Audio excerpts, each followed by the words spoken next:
Hello and welcome back to Nprep. जैसा कि आप सभी को पता है कि नॉर्सेट प्री का रिजल्ट डिक्लेयर हो चुका है और बहुत सारे बच्चों का पॉजिटिव मैसेज और पॉजिटिव रिस्पांस आया है कि हमारा सर प्री क्लियर हो गया है। और उन बच्चों के भी मैसेजेस आ रहे हैं कंटिन्यूअसली जिनका सिलेक्शन नहीं हुआ है। तो दोनों के लिए मेरे पास में खुशखबरी है। पहली चीज तो ये है कि आप सभी को बधाइयां जिनका प्री में सिलेक्शन हो चुका है। और ये भी चीज ध्यान में रखनी है कि ये अभी हमारी हाफ विक्ट्री है, अभी हमारे सामने मेंस पड़ा है जिसकी हमें प्रिपरेशन करनी है बहुत अच्छे से।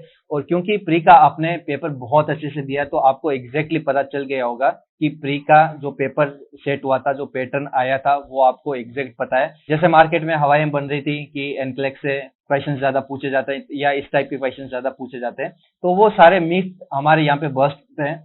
क्योंकि हमने प्रीवियस ईयर के क्वेश्चन पेपर्स को लेके बहुत सारी स्ट्रेटेजी डेवलप करी थी। बहुत सारे बच्चों के पॉजिटिव रिस्पॉन्स आए थे कि सर जो आपने स्ट्रेटेजी शेयर करी थी रिगार्डिंग प्री, उसमें हमने बात करी थी सिर्फ और सिर्फ इंपॉर्टेंट टॉपिक्स के बारे में, जो कि हमने कलेक्ट किए थे प्रीवियस ईयर के टॉपिक्स को एनालिसिस करके।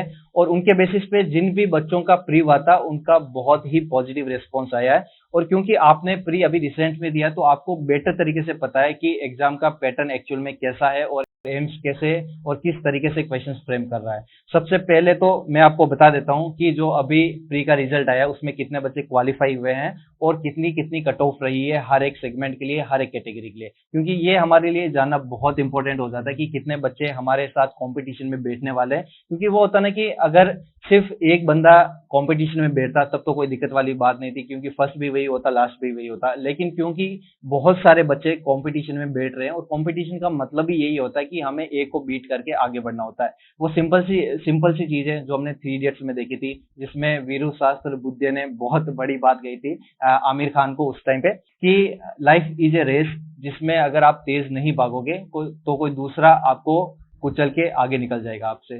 तो यही बात हम कंपटीशन के लिए सच मान लेते हैं। क्योंकि वो होता है ना कि कंपटीशन में ये कि अगर आपने बेटर स्कोर नहीं किया तो कोई और बेटर स्कोर करके आपकी सीट ले सकता है। तो बेटर यही होगा हमारे लिए कि हमें ये पता होना चाहिए कि कंपटीशन में हमारे साथ कितने बच्चे बैठ रहे हैं और कंपटीशन में एक्चुअल में हमें करना क्या है, कैसे हमारी स्ट्रेटेजी रखनी है। क्योंकि कंपटीशन के लिए जरूरी हो जाता है कि हम मैक्सिमम और अच्छा परफॉर्म करें, अपने स्कोर को पॉजिटिव बनाएं और जो हमारा नेट रिजल्ट रहने वाला है वो अल्टीमेट पॉजिटिव रहे। तो जो रिजल्ट डिक्लेयर हुआ था प्री का हमारे सामने, उसमें टोटल जो कैंडिडेट्स क्वालिफाई हुए थे, ठीक है, तो उसमें अलग अलग कैटेगरी के हिसाब से हुए थे। जैसे अभी आप स्क्रीन पे देख पा रहे हो, ये ऑफिशियल नोटिफिकेशन है जो एम्स के द्वारा जारी किया गया था उनकी वेबसाइट पे, तो वहां से हमने लिया है। तो उसमें साफ साफ दे रखा है कि कितने बच्चों को एडमिट कार्ड इश्यू हुआ था, यानी कि 66,903, यानी कि 66,903 बच्चों को एडमिट कार्ड जारी हुए थे। यानी कि इतने बच्चों का एडमिट कार्ड उनके पास में आया था। और उसमें से 62,000 के अराउंड, यानी कि 62,426 बच्चे, अराउंड कह सकता हूँ कि 63 या 62,000 के बच्चे जितने अपियर हुए थे आपके प्री के लिए। तो ये आपके टोटल कंपटीशन में बच्चे थे और उसमें आपके क्वालिफाई हुए थे एग्जामिनेशन स्कीम फर्स्ट के हिसाब से, यानी कि प्री के हिसाब से 35,000, यानी कि जो 62,000 बच्चे एग्जाम में बैठे थे तो उनमें से टोटल 35,000 के अराउंड आपके क्वालिफाई हुए थे। क्वालिफाइंग से इनका मतलब सिंपल सा ये था कि इनका जो क्वालिफाइंग कट ऑफ था वो परसेंटाइल को लेके था, ना कि परसेंटेज को लेके था। सिंपल कहने का मतलब ये है कि इनके लिए जैसे ओबीसी के लिए 50 परसेंटाइल थे और ओबीसी के लिए 45 परसेंटाइल थे और ऐसे ही 40 परसेंटेज एससी और एसटी कैटेगरी के लिए थे। तो जिन बच्चों के इन कट ऑफ परसेंटाइल से ज्यादा आए थे वो टोटल बच्चे आपके 35,000 थे। ऑलमोस्ट कह सकते हो कि 50% बच्चे क्वालिफाई हुए हैं इस एग्जाम में। लेकिन जो क्वालिफाई हुए थे टोटल वो एलिजिबल नहीं है मेंस के लिए, क्योंकि उनकी एक और शर्त थी मेंस के लिए कि मेंस में टोटल जितनी सीटें आपकी होने वाली है, जितनी सीट्स वो अलोकेट करेंगे, तो उनका 5 गुना यानी कि 5 गुना बच्चों को वो बैठने देंगे मेंस के एग्जामिनेशन के लिए। यानी कि कह सकते हो कि इस बार ऑलमोस्ट 1500 सीटें थी, तो उसका ऑलमोस्ट 7 टाइम्स, यानी कि 5 टाइम्स, ऑलमोस्ट कह सकते हो कि अराउंड 7,000 बच्चों को उन्होंने क्वालिफाई किया है मेंस के लिए। उन 7,000 बच्चों के बीच में कंपटीशन होने वाला है जो एक्चुअल में मेंस के लिए फाइट करेंगे सिर्फ 1500 सीटों के लिए। और ये भी ध्यान रखना कि मेंस में भी क्वालिफाई होने के बाद में भी ये जरूरी हो जाता है कि आप कट ऑफ परसेंटेज को क्वालिफाई करो। क्योंकि वो हुआ था ना कि बहुत बार ये देखा गया था कि बच्चे क्वालिफाई तो हो जाते हैं लेकिन जनरल कैटेगरी में होने की वजह से उनकी रैंक तो अच्छी आ जाती है, लेकिन क्योंकि वो अपनी जो कैटेगरी की कट ऑफ है उन परसेंटेज को क्वालिफाई नहीं कर पाते हैं, इसकी वजह से उनका लिस्ट में नाम तक नहीं होता है। तो ये देख सकते हो आप स्क्रीन पे क्लियरली कि अनरिजर्व कैटेगरी के लिए, जैसे कि अभी इन्होंने 7,829 बच्चों को, है ना, 7,829 बच्चों को क्वालिफाई किया है मेंस के लिए अकॉर्डिंग टू सीट्स, क्योंकि उन्होंने साफ साफ लिखा था कि 5 गुना बच्चों को वो बैठने देंगे मेंस के लिए। और उसमें कट ऑफ भी देख सकते हो आप, जैसे अंडर जो अनरिजर्व कैटेगरी है उनके लिए 95.84 परसेंटाइल रहे हैं, ईडब्ल्यूएस के लिए 77.90 रहे थे, ओबीसी के लिए 88.26 और एससी के लिए 85.64 और एसटी के लिए 80.58। ये है उन बच्चों के लिए जो पीडब्ल्यूडी कैटेगरी में नहीं है, और साइड में पीडब्ल्यूडी कैटेगरी वालों के लिए दे रखे हैं। तो आपके अगर इतने परसेंटाइल आए हैं या इससे ज्यादा हैं तो आप एलिजिबल हो मेंस के लिए। तो आपने अपना लिस्ट में नाम तो चेक कर लिया होगा, किसी बच्चे का आया होगा लिस्ट में नाम, किसी का नहीं आया होगा। तो जिनका नहीं आया उनको निराश होने की बिल्कुल भी जरूरत नहीं है, क्योंकि ऐसा नहीं है कि हम सिर्फ ये बोल रहे हैं कि जिन्होंने प्री क्वालिफाई किया है हम उनके साथ खड़े हैं। हम उन सभी बच्चों के साथ खड़े हैं और हमेशा खड़े रहेंगे जिन्होंने प्री क्लियर किया है और जिन्होंने प्री नहीं भी क्लियर किया है। क्योंकि ये चीज होती है ना कि हम मान लो जैसे कंपटीशन की बात करें ना, तो हमारे नर्सिंग फील्ड में इतनी अपॉर्चुनिटी है कि ये ये होता है ना कि जैसे ही एक एग्जाम को देके आप बैठोगे, रिजल्ट का वेट करोगे, उतने में तो आपकी दूसरी वैकेंसी का नोटिफिकेशन आ जाता है।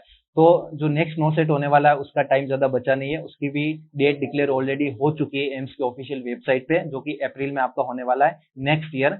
उसका भी आपके पास ज्यादा टाइम नहीं है वैसे देखे तो आप उसकी प्रिपरेशन भी लग सकते हो। उसके अलावा आरआरबी का भी एग्जाम है तो उसकी भी प्रिपरेशन कर सकते हो आप। लेकिन उन बच्चों के लिए विशेष जिनका नॉट सेट प्री क्लियर हो चुका है, उनके लिए एक स्पेशल यहाँ पे चीज दे रखी है कि उनको जाके अभी भी ये डेट भी दे रखी है कि 20 तारीख से लेके 24 तारीख के बीच में, यानी कि इसी सितंबर मंथ की 20 तारीख से लेके 24 तारीख के बीच में उनको वापस से कैंडिडेट आईडी से लॉगिन करना पड़ेगा, और उनको अभी भी सिटी चॉइसेस के लिए अपनी चॉइसेस देनी पड़ेगी, यानी कि कौन से सिटी में आप एग्जाम देना चाह रहे हो तो वो चॉइसेस आपको फिल करनी पड़ेगी। और इनमें नीचे ये भी लिख रखा है कि अगर आपने सिटी चॉइस करी है तो जरूरी नहीं है कि आपने जो सिटी चॉइस करी है उसी में आपका सेंटर आएगा, सेंटर वो चेंज भी कर सकते हैं। जैसा पिछली बार हुआ था कि राजस्थान में सेंटर था भी नहीं, कुछ लिमिटेड स्टेट में, और मेजोरिटी ऑफ का सेंटर था दिल्ली नोएडा में, है ना।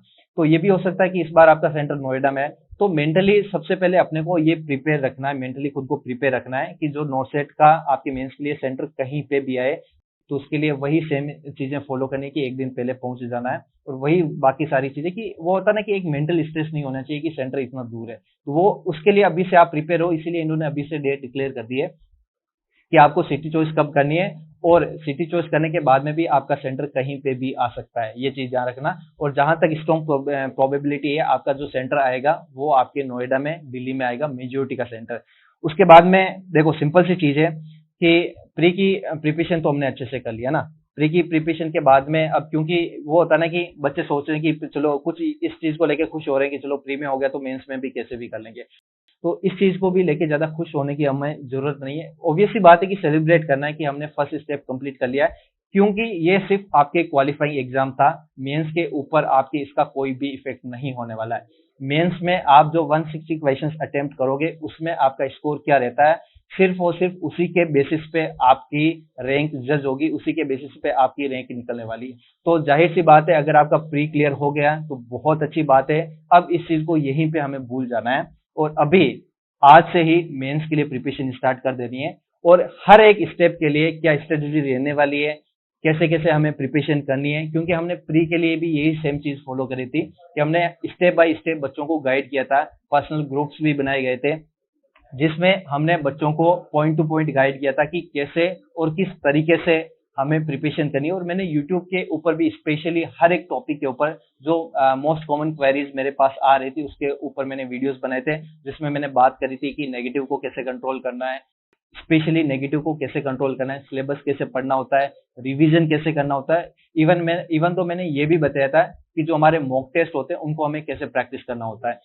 पूरी की पूरी एन प्रेप टीम अभी आपके सामने प्रेजेंट करेगी मेंस के लिए कि क्या स्ट्रेटेजी रहने वाली है। कल से ही हमारी वीडियोस आना शुरू हो जाएगी कैसे हमें एक्चुअल में प्रिपरेशन करनी है। और स्पेशली फॉर दोज स्टूडेंट जो एनरोल हो चुके हैं हमारे कोर्सेज के लिए, उनके लिए खुशखबरी वाली बात यह है कि वो डिमांड कर रहे थे कि सर प्री तो क्लियर हो गया लेकिन मेंस के अपडेट हमें चाहिए। तो उनके लिए हमने ऐप के अंदर जितने भी पॉसिबल और जितने भी जो फ्रीक्वेंटली आस्क्ड क्वेश्चन है, प्रीवियस ईयर के क्वेश्चन है, और हमारी पूरी टीम ने बहुत ही सिलेक्टिव क्वेश्चन इसमें डाले हैं आपकी प्रैक्टिस के लिए। तो आप अभी से उनको प्रैक्टिस कर सकते हैं इन प्रेप की ऐप पे जाके। मेंस के लिए अलग से हमने सेक्शन बना रखा है जिसमें आप डेली मॉक टेस्ट प्रैक्टिस कर पाएंगे। और इसके अलावा अगर आपको किसी भी प्रकार की क्वेरी चाहिए तो आप हमें सिंपली 63776391 और 69 इस कॉल नंबर पे आप सिंपली हमें कॉल कर सकते हैं। और आपको किसी भी आपके मेंटोर से बात करनी है, चाहे वो मैं हूं, चाहे हिम्मत सर हैं, चाहे नावेद सर हैं, चाहे अंचल मैम है, चाहे चारू मैम है, किसी भी मेंटोर से आपको बात करनी है, आपको गाइडेंस चाहिए, इस नंबर पे आपको कॉल करना है, इस नंबर पे आपको मैसेज करना है, तो सिंपली आप हमसे कनेक्ट कर पाओगे। और खुशखबरी वाली बात यह है कि जो हमने और आपने मिलकर मेहनत करी थी वो मेहनत रंग लेके आई है। और अभी तक, क्योंकि रिजल्ट को ज्यादा टाइम भी नहीं हुआ, 2 या 3 घंटे ही हुए हैं अभी तक, इस टाइम पे जब मैं वीडियो बना रहा हूं, तो अभी तक हमारे पास जितनी इंफॉर्मेशन कलेक्ट हुई है उसके बेसिस पे हमारे 300 प्लस स्टूडेंट क्वालिफाई हो चुके हैं प्री के लिए। जी हाँ, 300 प्लस स्टूडेंट क्वालिफाई हो चुके हैं प्री के लिए, और उन सभी को बहुत बहुत कॉन्ग्रेचुलेशन हमारी पूरी टीम की तरफ से और मेरी तरफ से। आई होप आप अभी मस्ती में ज्यादा टाइम वेस्ट नहीं करें इस पॉइंट ऑफ पे, क्योंकि ये है ना कि अभी क्योंकि ज्यादा टाइम बचा नहीं, सिर्फ 15 दिन बचे हैं मेंस के लिए, और इस पॉइंट पे हमारा हर एक दिन इंपॉर्टेंट हो जाता है कि हम कैसे प्रिपेयर करने वाले हैं मेंस के लिए।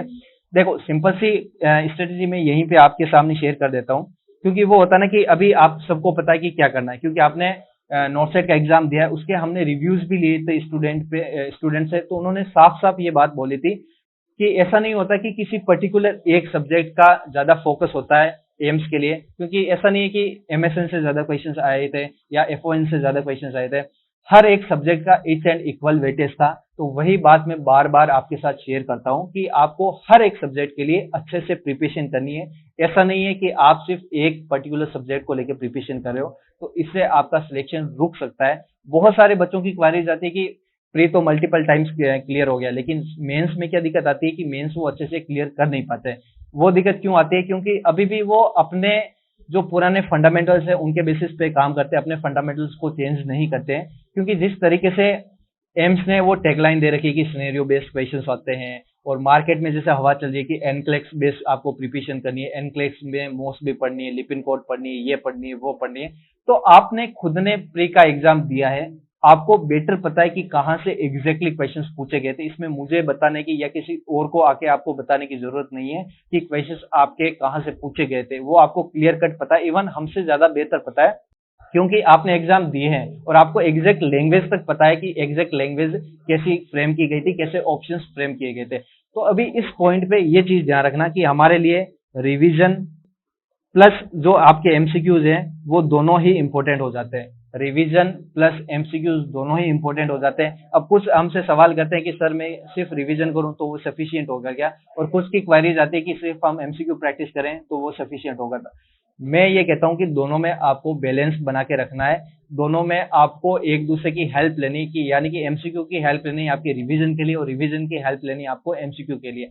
और नेगेटिव को ज्यादा कंट्रोल करने की जरूरत बिल्कुल भी नहीं है, क्योंकि ये चीज याद रखना कि अल्टीमेटली जो सिलेक्शन होता है वो आपके जो करेक्ट किए आपने प्रैक्टिस के दौरान उनसे नहीं होते हैं, जो आपने नेगेटिव किए हैं प्रैक्टिस के दौरान उनसे होते हैं, क्योंकि वो आपको एक्चुअल में बताते हैं कि आपको कौन से टॉपिक पे ज्यादा स्ट्रेस देने की जरूरत है और कौन से टॉपिक्स को ज्यादा आपको रिवाइज करने की जरूरत होती है।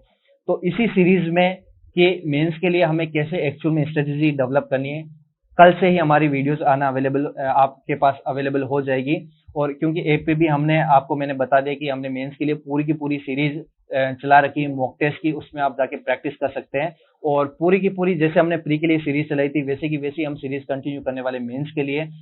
और आप हमसे जुड़ना चाहते हैं हमारे व्हाट्सएप ग्रुप पे, तो मैंने आपके साथ नंबर शेयर करा हुआ है, इस नंबर पे सिंपली आपको मैसेज करना है अपने नेम के साथ में और आपको ऐड कर दिया जाएगा।